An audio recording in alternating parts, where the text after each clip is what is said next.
Kita ke sorotan lain, Badan Eksekutif Mahasiswa Universitas Indonesia berunjuk rasa di depan gerbang Pancasila Gedung DPR Senayan, Jakarta. Meski diguyur hujan, mahasiswa tetap bertahan memprotes pengesahan revisi KUHP yang dilakukan DPR. Teman-teman media, lihat, karena kita saat ini kesal.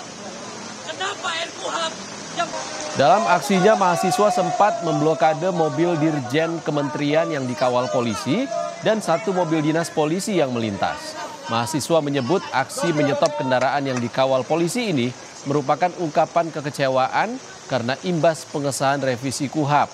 Massa menilai pengesahan revisi KUHP cacat prosedur dan berpotensi membuat aparat semakin sewenang-wenang.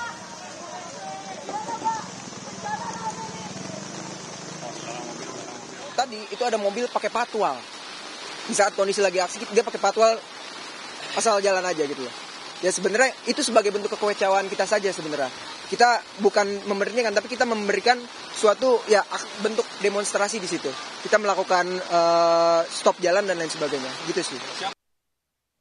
Saudara, demo mahasiswa bertepatan dengan pengesahan revisi Kitab Undang-Undang Hukum Acara Pidana atau RKUHP menjadi undang-undang oleh DPR. Pengambilan keputusan ini dilakukan pada rapat paripurna ke-8 masa persidangan 2 tahun sidang 2025-2026. Pengesahan KUHP dilaksanakan di ruang paripurna DPR Senayan, Jakarta dengan dihadiri 242 anggota. Seluruh anggota dewan dari seluruh fraksi sepakat RKUHP disahkan menjadi undang-undang. Ketua DPR RI Puan Maharani berharap publik yang masih menolak proses legislasi ini tidak termakan hoaks terkait substansi KUHP baru. Dalam rapat, Ketua Komisi 3 DPR RI Habibur Rahman juga menyebut KUHP yang baru sangat progresif dibanding KUHP yang lama. Apakah dapat disetujui untuk disahkan menjadi undang-undang? Setuju. Terima kasih.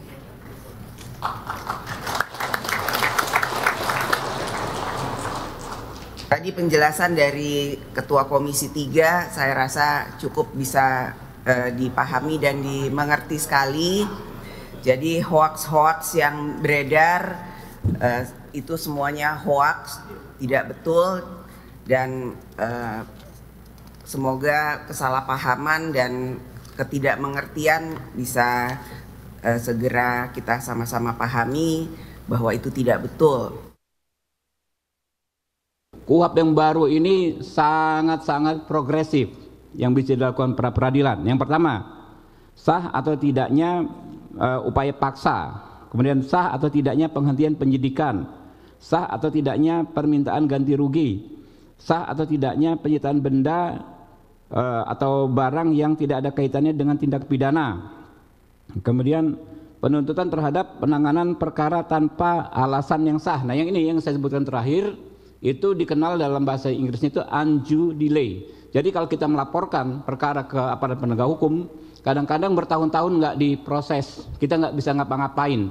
Nah, dengan KUHP yang baru, maka hal tersebut menjadi objek pra peradilan. Kita bisa ajukan gugatan pra peradilan agar hakim memutus agar laporan kita bisa ditindaklanjuti. Lalu soal permohonan penangguhan penahanan dan pembantaran penahanan juga menjadi objek KUHP.